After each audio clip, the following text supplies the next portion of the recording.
Hey, Legal Rebels, this is Tom Martin. I'm the founder of LawDroid, and this is my podcast, LawDroid Manifesto, where I interview legal innovators about how they do what they do. In this episode, I interview Ed Walters, Chief Strategy Officer at VLEX and co-founder of Fastcase, whose journey from ambitious student to building one of legal tech's most successful companies demonstrates how persistence, mission-driven focus, and strategic partnerships can democratize access to justice for millions. Welcome to the LawDroid Manifesto podcast. I'm Tom Martin, your host.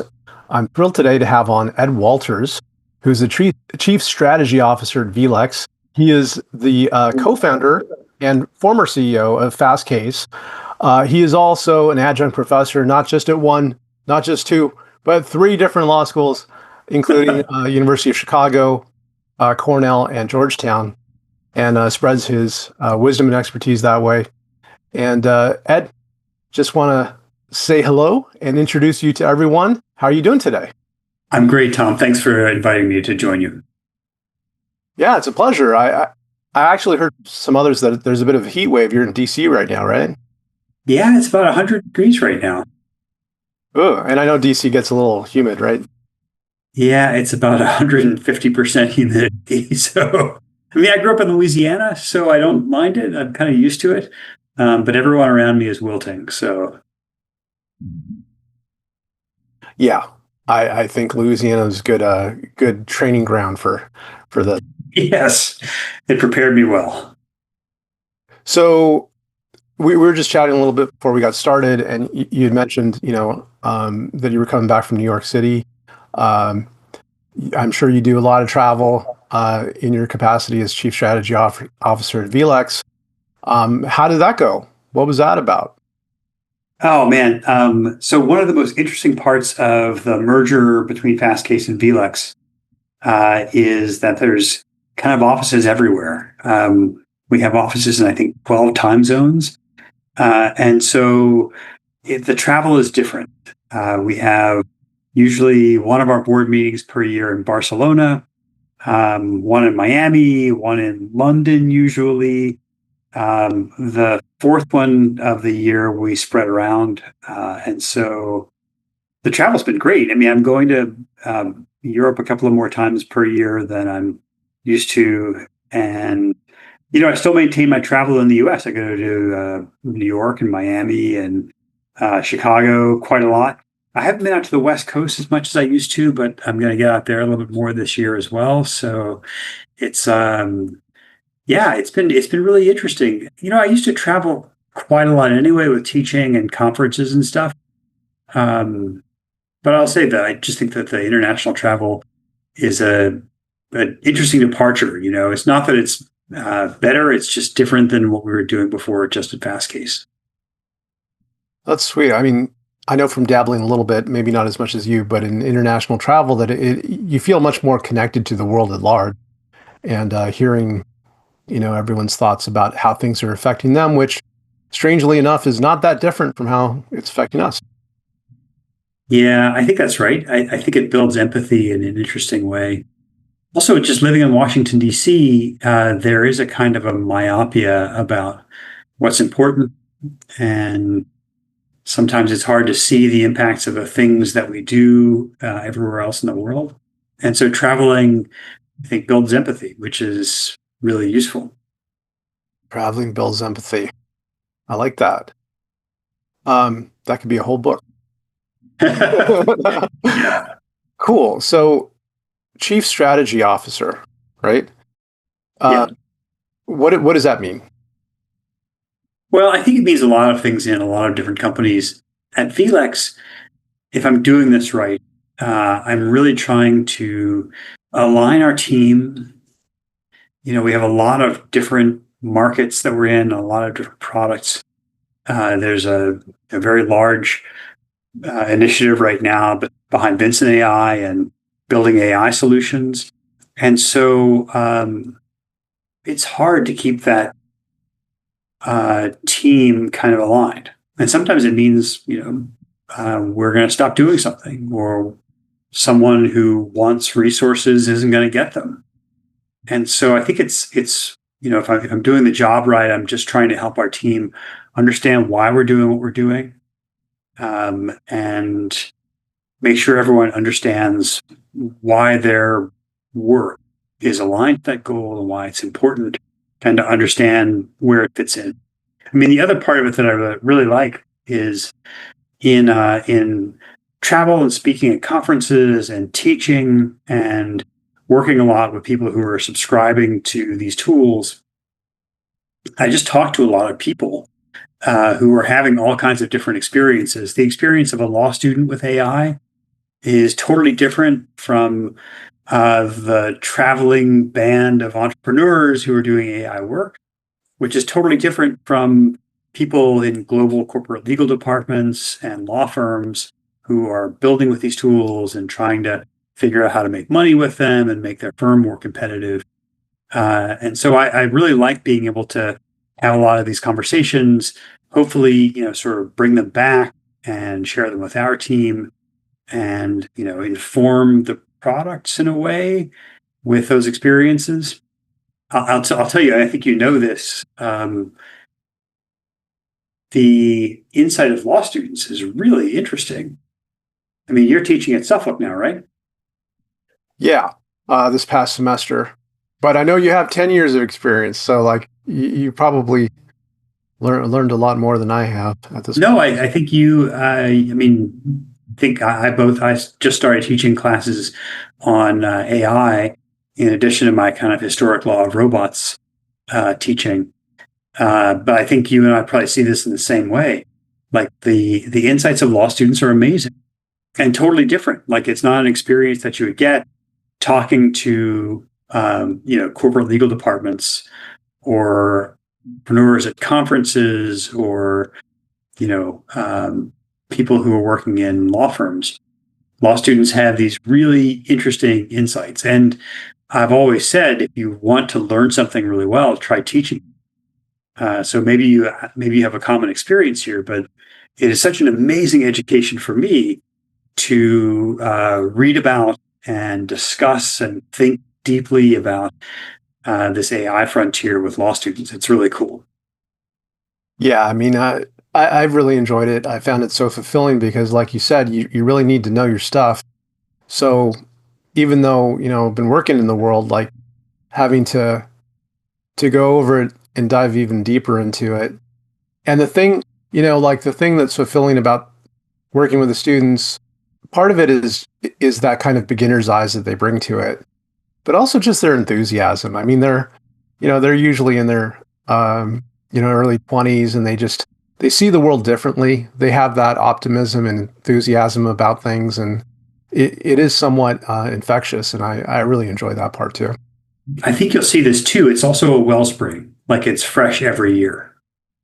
So it's a replenishing supply of interest and enthusiasm and intelligence that is renewing every year. It inspires me so much. I love working with law students. Well, I'm looking forward to teaching again in the spring, but so that's great. And I'm sure that you also find that it's a way of all of that, but also like contributing to the business in a way too, because it gives you insights that you may not have otherwise been exposed to that you could bring back to Fastcase, to VLEX, and then make even make things sharper and better. Oh, totally, absolutely. The law students have things to teach in every class. Every year that I've taught AI, or every semester, I guess, since it's only been a couple, I've gone back to my team and said, "Oh, I can't wait to tell you about what happened in class today. I can't wait to tell you this insight that someone had about one of our products or the way things should work. So many good ideas. It's awesome." And one thing I think about that is that I think a lot of these different silos that people have had in mind in kind of before times, like before COVID, before AI times, that those silos are really breaking down, and actually the ability to think across them strategically and interrelate and connecting the dots is the new way. And that new way forward is something that I could see with what you've done in your career, that you have your your hands, your fingers in a number of different, let's say, pies. Well, I And think you see this in the same way, Tom. I mean, like, it's interesting when you are teaching in law school, the experience that you have working in legal tech gives you like an entirely different background than people who have been teaching in law school for 20 years, right? I mean, they have a really interesting, rich experience that makes them fantastic law professors, right? But your work in, in LawDroid, your work as a lawyer, your work, in my case, like Fastcase and at Felix, really informs that. It's a point of view you don't really get in the academy all the time. And then, your perspective as an entrepreneur, as a business owner, someone who has built a business is different as well too. And so each of those things informs the other in these fascinating ways you couldn't have anticipated, right? So each of them is useful to the others. But being having the benefit of teaching law students and learning alongside them and with them and from them really informs the legal AI work, and that informs the teaching and the business and everything else. So it's a great opportunity. I mean, I just really feel lucky to be doing all these things right now. It's a propitious time. certainly is.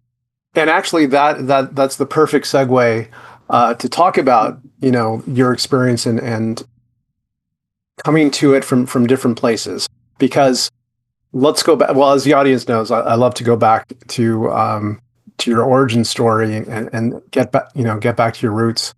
You had mentioned earlier that you grew up in Louisiana. Where was that? Where in Louisiana? In Baton Rouge, yeah. And I grew up in a lawyer's house. My dad is a first generation lawyer, first generation college student, and he's actually just was sworn in as the president of the Louisiana State Bar Association. I'm very proud of him for that. Wow. But I grew up in a lawyer's house. My dad is like he wouldn't say about himself, but I could say he's probably the best litigator in the state of Louisiana. He teaches the kind of clinical practice class at LSU Law School. If you show up in court with my dad, you have already lost. Like, he works a case so that there's just, there's no daylight between the case he has to prove and the facts that he has to introduce as evidence. So a lot of his cases settle because lawyers are smart. But if you ever have the bad fortune to appear in court with him, you have lost that case. And so I got to, really learn in this fantastic incubator experience what it means to be a lawyer. And my dad is like, also just one of the most honest, ethical people you'll meet. And so that was really influential as I was growing up as a kid.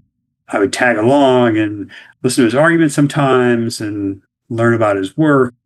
And so it really, sort of pointed me in that direction aspirationally when I was a kid. Did you come from a big family? Did you have a lot of brothers and sisters? I have one brother. It's a relatively small family. And like I said, my father is the first person on either side of my family of any generation to go to college. I mean, he's a real success story, and I'd love to have like kind of a front row seat to it. When I was a kid, our family was really, really poor. My dad was in the Air Force during Vietnam, stationed here in the States. And when he got out of the service, I was 4 years old. My brother was 2. We had just no money at all. And my father had just finished college before starting in the Air Force. And so he went to law school. But when he went to law school, I mean, there was no money anywhere, right? I mean, we didn't have money to live on. We were living in like kind of at Louisiana State University. There's like married students housing, which is like a dorm for people with families. And I mean, like I still remember, kind of waking up hungry, like not having, clothes, like getting hand-me-down clothes from friends and from the community, and my church, contributed to my education. And, ultimately he graduated from law school, started a law firm, and built like a very successful law practice. So by the time I was, going to high school, um, I wasn't waking up hungry anymore. But when I was a kid, like we were not well off at all. And so, I was old enough to remember what it was like when my father was getting started, when he was building that practice, and then seeing him work very hard and succeed and really build a successful law practice. Super inspiring. It is a different thing going through law school with a family. Did you do it? I didn't, but I can only imagine because I had friends that did, and I do remember how burdensome law school was just for me, and Yeah. so I could just only imagine that, having to do that with a family and the responsibility of that, and also like it's quite a motivation as well. um, Yeah. that's an amazing story. Um, and how about your mom? What kind of influence did you get from her? Oh man, my mom is like the kind of ultimate high standards motivator. So she always, really pushed me to do my best, not like to be the best, but to do my best. Sometimes I had trouble separating those things out as a kid. But, my mom was the one who was working when my dad was in law school. When we were hungry, she got chickens. So we'd have eggs for breakfast every morning. She planted a garden in the backyard that we all had responsibilities to tend and harvest. So yeah, my mom to this day is like a huge factor in my dad's success. He was kind of an introvert when he started practice, and she is very extroverted, and so she made sure that he got out there and did the things that he needed to be successful. They're a very potent combination. Well, I actually had the pleasure of meeting them both in New Orleans. I forget what the event was It that was we. ABA mid-year, Oh, I okay. think, right after COVID. Yeah. Yeah, and we were at the Louisiana Supreme Court, right? Yep. That was quite an event. Yeah, it was a lot of fun, and getting to meet them was a rare treat. I don't think I've met many other like within our circles parents. So that was real nice. Um, and a wonderful story of their influence on you. I could see how you know uh, the way you described like working at home to kind of keep things going with the chickens and with growing stuff. It's teamwork, right? It's just Yeah. it's instilling teamwork and stick to itness and grit um, from doing that. So okay, so it sounds like there's two camps from people I talk to, especially since most all of us are lawyers and went to law school. There's the camp of those that they had it in their heads they want to be a lawyer from a younger age versus those that are like I needed to make money somehow, right? Right. But you sound like the former. From your dad's influence, you probably did you like from a younger age want to become a lawyer yourself, or did that come later? Well, I definitely wanted to go to law school. I think in my younger life, I wanted to work in government. And had the opportunity a couple of times, once in state government in Louisiana, and once in the federal government, to do some government service. And for me, law school was the ultimate education on how government can and should work. And I got to actually work law clerk after law school for a little while too, and so it was cool to be able to do government service for a little while. But I think at some point I realized, like, I don't know, politics became pretty toxic in the 1990s, and by the time I was finished law school and working in a law firm in Washington D.C., it had also gotten pretty dangerous. Huh. I remember I was thinking pretty seriously about running for Attorney General of Virginia when a member of Congress was threatened A talk show host said, if you don't like the way he voted on this, here's his home address. Go tell him. Oh, Somebody wow. went to his house and cut his gas line, except it wasn't his house. It was his brother's house. And his brother had young kids who came home from school. And instead of coming in the house and turning on the lights the way they normally did, would have blown their house up, they smelled natural gas and went to their neighbor's house and said, something's wrong.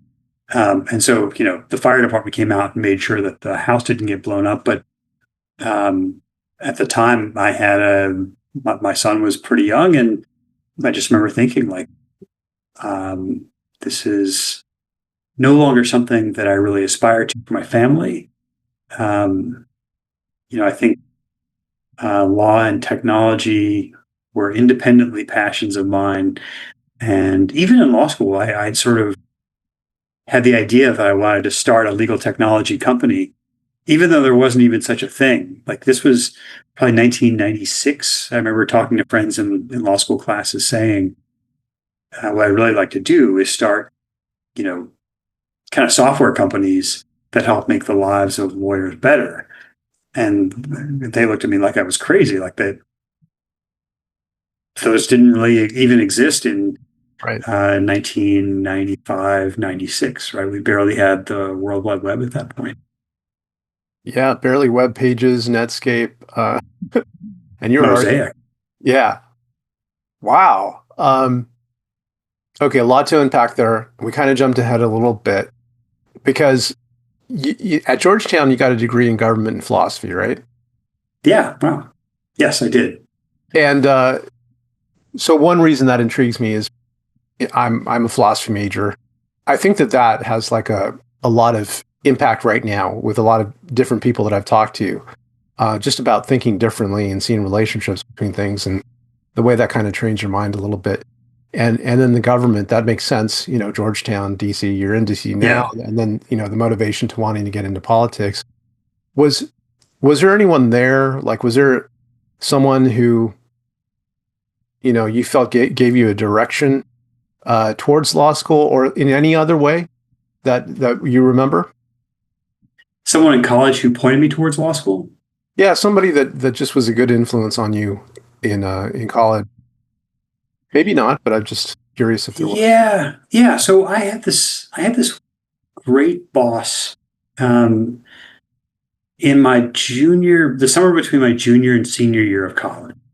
I got this internship at the White House. It was kind of a fluky thing, and kind of a long story. You should tell me if you have the patience for it. But my first boss in the White House was a very inspiring woman named Maria Idol, and Maria was like ran the Office of Media Affairs, and she was like, the ultimate Washington ideal for meritocracy. She didn't care about partisanship. She wanted what was sort of best for the work. She had super skills, very low ego, like exactly what you want, but also like incredibly smart and savvy, very politic. She had great political instincts. And she was just a really, really good mentor to me. I think she also had just sort of impeccable morals. Like, she always knew what the right thing to do was, and without fail, did that thing. And so it was really cool to see.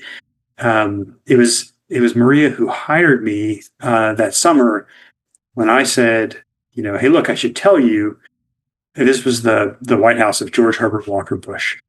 And I said, like, look, I'm a Democrat. I should just tell you right up front in this interview, I'm not a Republican. In fact, I'm a Democrat.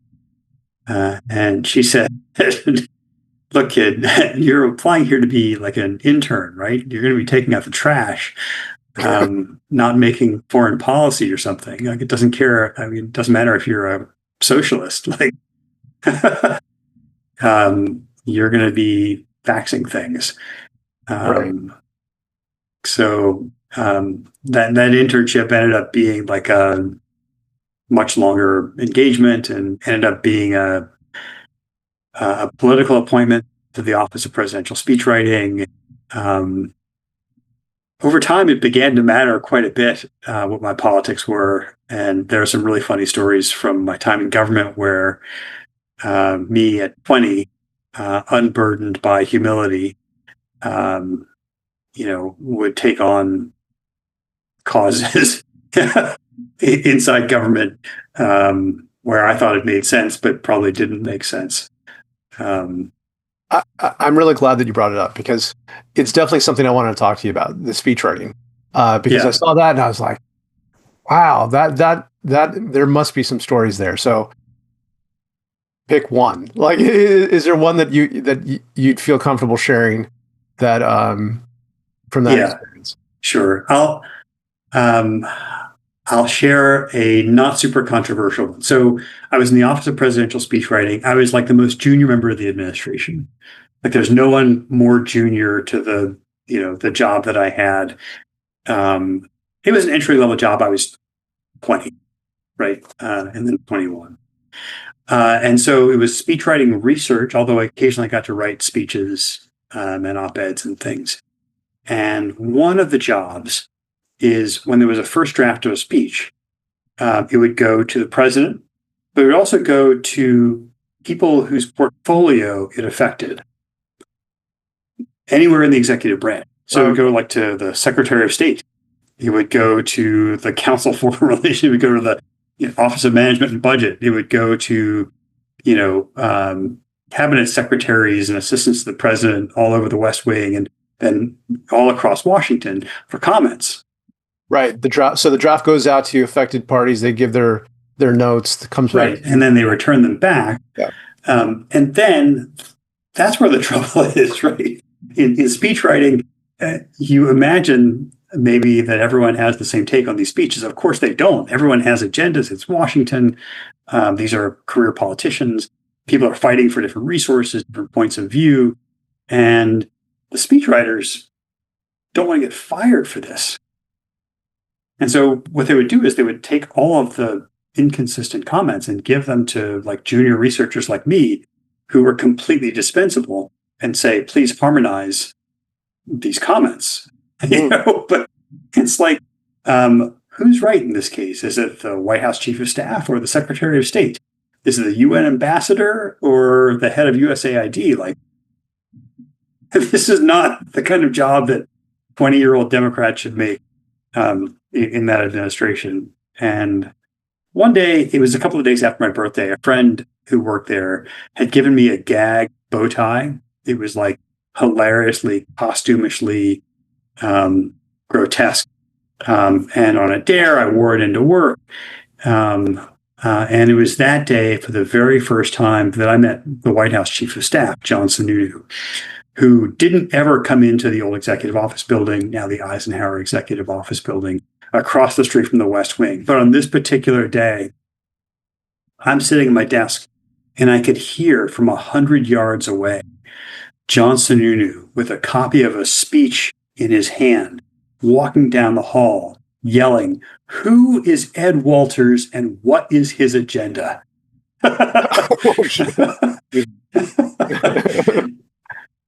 Quietly untying the bow tie, stuffing it in my desk. It was an awesome experience, man. It was lucky. I cold called the White House to get the job because I remember the number from a Trivial Pursuit question. Happened to be interviewed by one of the coolest, most nonpartisan, most amazing leaders in the White House. I think she's now the head of the Nike Foundation.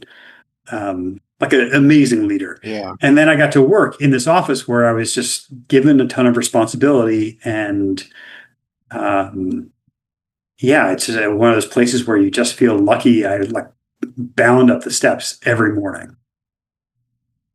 That's an amazing story. You kind of drop it as a small footnote, but I think the fact that you cold called the White House, hey, give me a job like that. That takes some chutzpah, Well, it's one of those examples in life where, 85% of life is showing up. You don't get the job 49 times out of 50 when you cold call, but 1 out of 50 times, like maybe you do. In this case, I was just calling to ask if they had internships. Yeah. And the switchboard operator connected me to the person who does the hiring. I think they made a mistake, actually. But I was there to pick up life's rebound. Let's jump ahead. Let's fast forward to Fastcase because, it sounds like you had this in your head for a while. And I'm curious about how that crystallized. How did it come together that you went out there and took the leap of faith to found the company?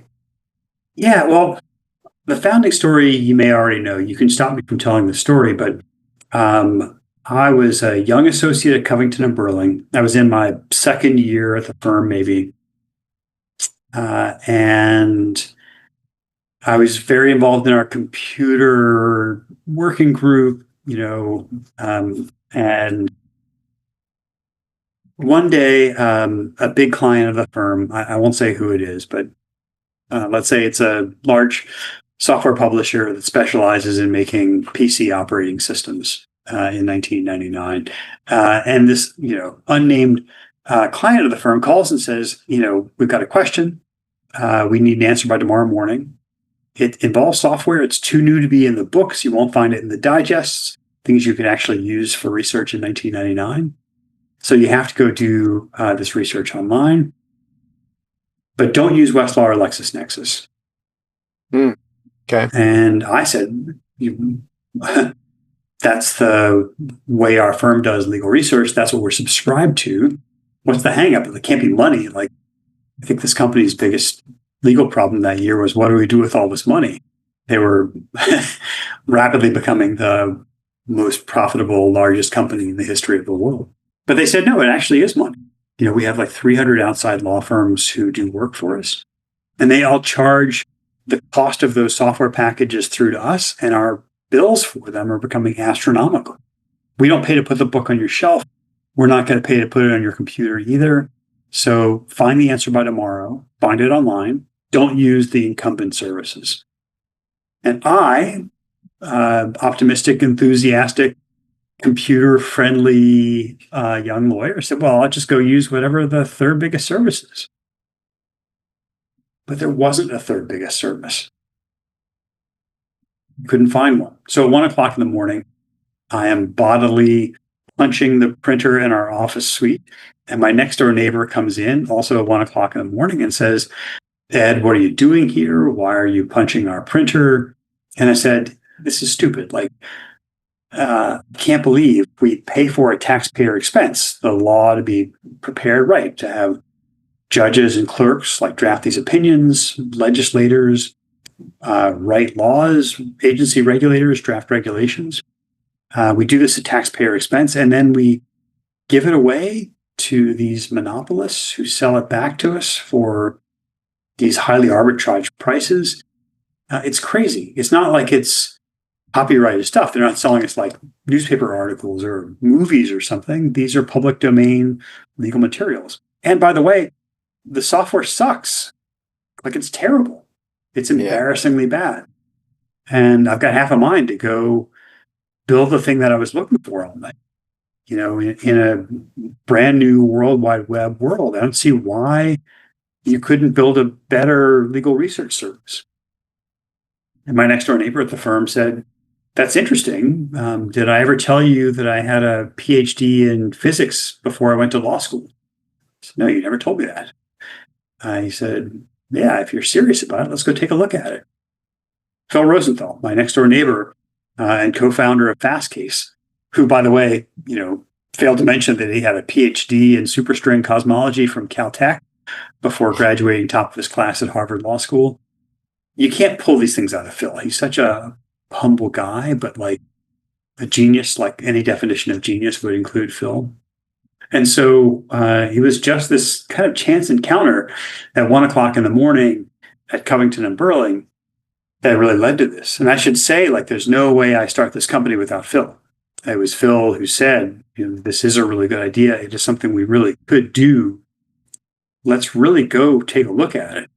Phil and I, over the next 6 months, built like a prototype, and on nights and weekends, figured out what legal research should be like. And in the process, probably invented like, I don't know, a dozen different legal research innovations that are now things we take for granted in the incumbent services in every research service in the world. Stupid things like resorting search results. Fastcase invented that. The idea that you would rank search results by relevance, Fastcase invented it, first service to do it. The idea that you would put citation analysis in the results and use it to rank, got a patent for that. And like we invented like all of these different ideas, data visualization for the search results. But yeah, we got started in the winter of 1999, November, December of that year. Probably the worst month in American history to start a software company. Absolutely. Because right after we got started, the dot-com 1.0 economy exploded, and then suddenly everything that touched the internet was automatically a stupid idea and like unfundable as far as the eye can see. So we started at a terrible time and bootstrapped our way and starved to death. Bill, at some point in 2001, exceeded his first notch in his belt loop. He got so skinny from us not being able to pay ourselves or eat that he had to buy a smaller belt. So it's not as glamorous as today, where there's a very well-developed legal tech market where people have heard of legal tech and are interested in investing in it. If there's an opposite of it, that was the environment that we started Fastcase in. Absolutely. Things are a little crazy now. Why not raise $300 million at a $5 billion valuation? That's commonplace now. Hey, look, man, if we could have done it in 2001, I would have done it for sure. But at the time, it was just impossible. But you remain bootstrapped through that period, right? Until did you ever go out for a raise? We raised money from friends and family, Phil's family, my family, like my godfather, lawyers who were friends of ours, lawyers at Covington. Eventually, Spencer Trask, a forward-looking venture fund, realized this was probably a pretty good idea. And so they invested a seed round of money, but a very modest amount of money. And it took all in all about 3 years. So 3 years of working to build the idea and build the software and try to raise money. And by the time we raised the money, like most of the money had been spent on the past 3 years. It was so hard that when we raised that round, we basically said, that's it. Like if we had invested the time and effort that we spent trying to raise money in building software, we wouldn't need the money. So we said, that's it. And that was the last time we raised money. We basically just grew behind our revenues for the next 20 years. Our raise was in 2003, and our merger with VLEX was in 2023. So it's 20 years of, basically earning money first and then expanding the size of your business, like reinvesting it back into the company. Well, fancy that a company actually grows from profits. I mean, I really admire what you've accomplished and the fact that you did it that way, because it just requires perseverance, grit, belief, of course, delivering for your customers, and thereby, developing that revenue stream that just continues to grow. I mean, it's building a business, the old-fashioned way, and it's the real way, actually, of doing it right. And well, thanks. I mean, I think it would be important to say here we didn't have any choice, but we could have gone back to practicing law. We could have quit for sure. Different people would have made different choices, but I think we did recognize, look, there is a good idea here. Somebody is going to do it. Why not us? There is going to be like a big alternative to the incumbents in legal research. And there's There's no reason why someone else has the right for it to be them instead of us. Absolutely. Why not us? Why not us? That's a great takeaway. By the way, I would also say to entrepreneurs, why not you? Phil and I were not like magic business people or like super entrepreneurs. There was nothing in our education or background that would say it should be us and not somebody else. You don't have to have like a degree on your resume or a particular set of history, work experiences, something on your LinkedIn, somebody that you know, in order to be that entrepreneur. I mean, you can look, man. Phil and I can do it. Really, why not you? With that, I do want to jump ahead to just talk a little bit about VLEX and Vincent and AI and all that. I mean, you built a solid business with Phil. You had a talent, by the way. I would point out to the audience of these kind of partnerships with individual state bar organizations and really building like a brick by brick a national foundation there with lawyers, and then at 2023 entered into this agreement to be acquired by VLEX. And VLEX, coming from Europe, based in Spain, Barcelona, has its own like international legal database. And how did that come together? Because that sounds fantastic, but on the other hand, one might think, well, European company coming and then working with an American company, there might be some friction or difficulty, or like there would have to be some cultural adjustment, perhaps. Yeah, well, I've got a lot to say about it. So let's start with this. The state bar associations made Fastcase. Like partnerships made Fastcase. We partnered with state bar associations who would subscribe to the service and then make it available for free to every member of the bar association. And without them, we never would have been able to bootstrap or grow the business over the time we did. But by the time that we merged in 2023, I think virtually every state bar association and probably 4 dozen metro county voluntary bar associations subscribed to Fastcase and made it available to the members. Our mission was to democratize the law and to make legal research smarter.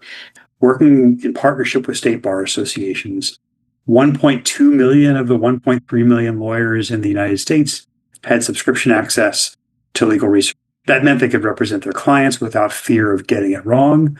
They wouldn't get gouged by the incumbents in this market. It was a very effective way to accomplish our mission. Super proud of our work. So let's just say, in 2014, I started teaching this class at Georgetown called The Law of Robots. And we worked very closely on the frontier of legal research. We had partners like Case Text who were doing work in AI. We had set up an AI sandbox program where we were working with law firms to explore how they could use AI in their business in like 2017, 2018. Let's just say we could see it coming, right? We knew the AI wave was coming. And as a bootstrapped company, we didn't have the engineering wherewithal to do enough with it. Like we weren't going to get there in time. At the same time, we also recognized like the same problems that motivated us to start Fastcase in the United States existed around the world. And we wanted to extend beyond the United States, maybe to Canada and Mexico. And so in this process, we said, look, we should go raise some money for the first time in umpteen years to get the kind of engineering talent to grow beyond the United States, to kind of reinvest in the business. And in that process, VLEX was the flip side of the coin. They had been building across like 100 countries, but nothing in the US.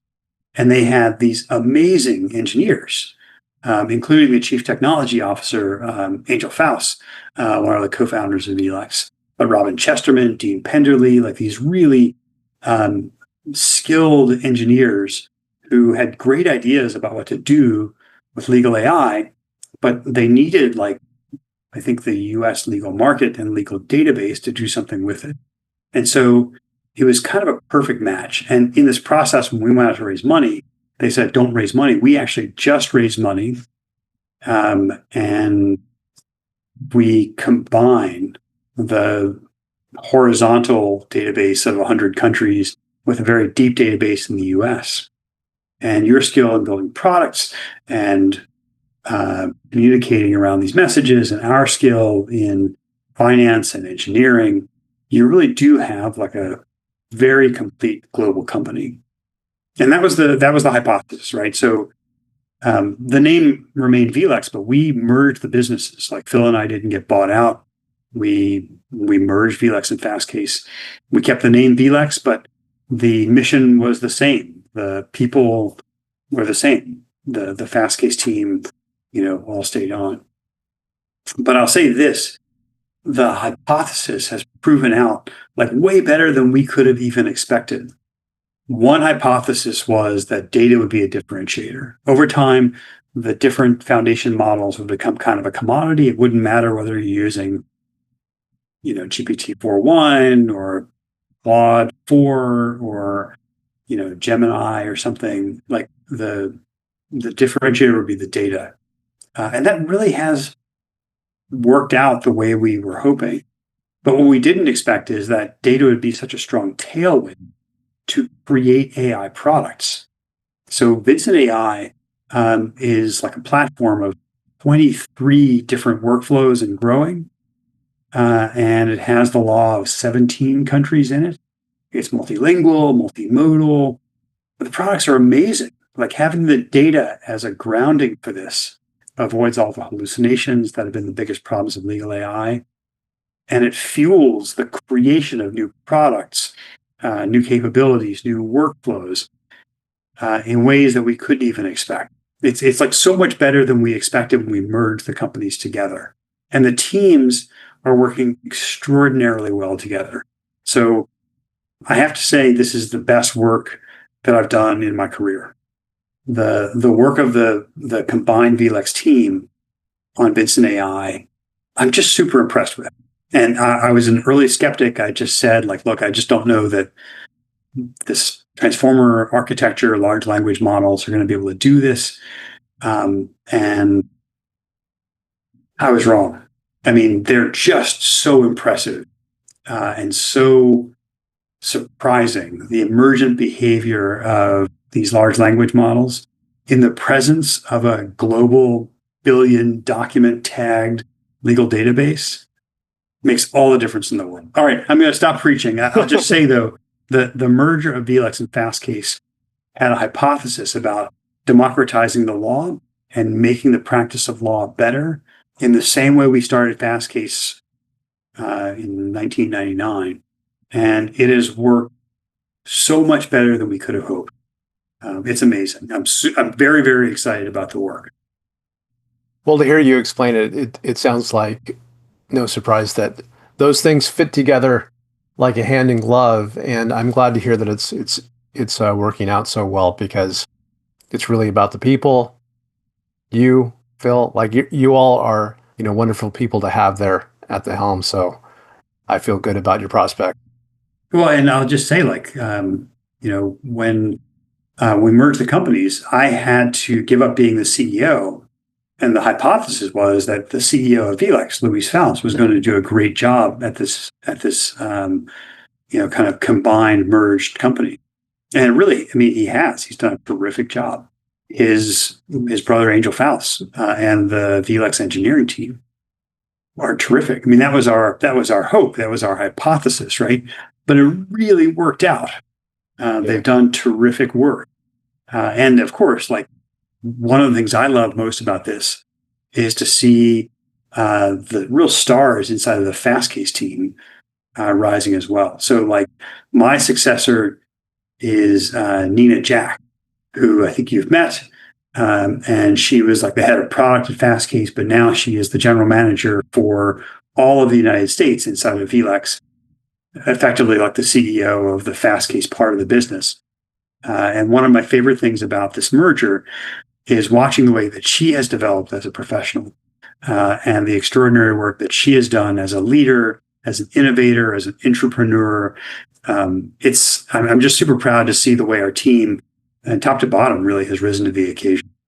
It's a fantastic story of success. I do, with the time we have left, though, I want to ask you a couple of questions because, you mentioned you came back from New York. You're out there meeting so many people and so much work to do. How do you keep it together? It's a question about work-life balance and how you achieve it.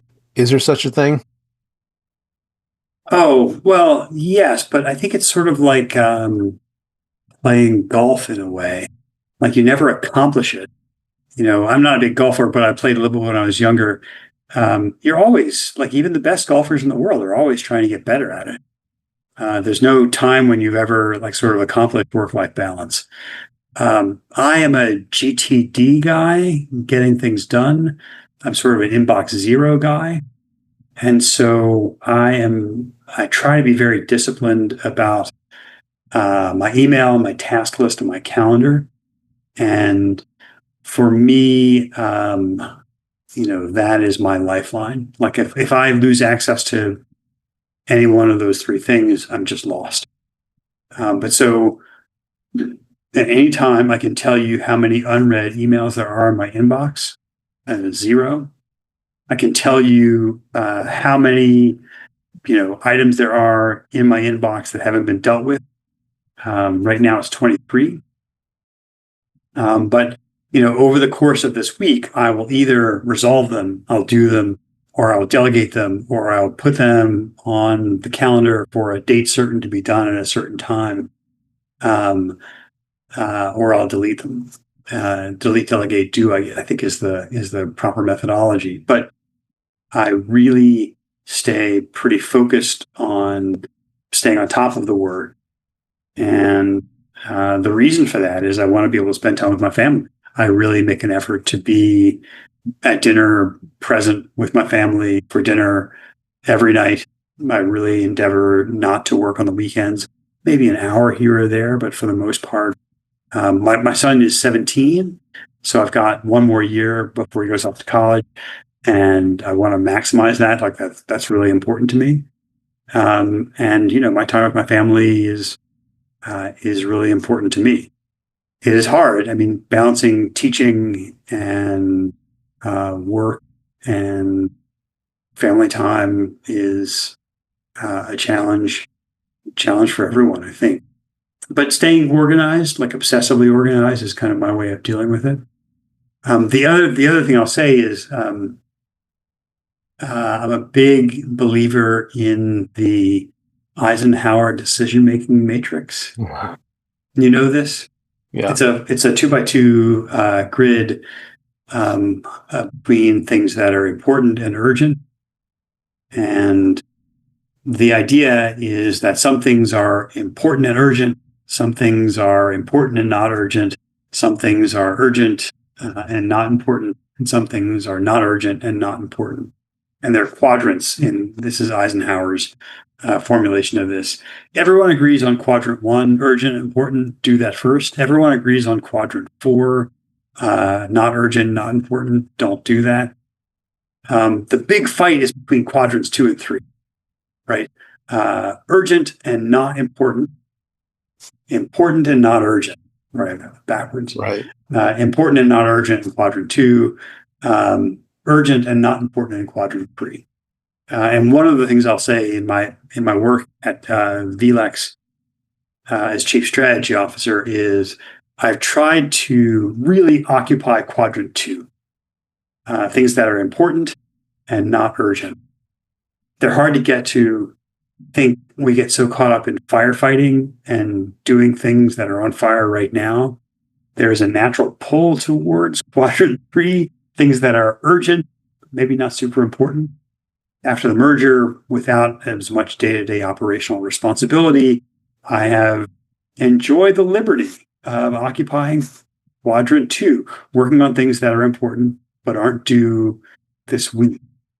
That is another way that I maintain that balance. I'm pretty disciplined about where these tasks are in their urgency and importance.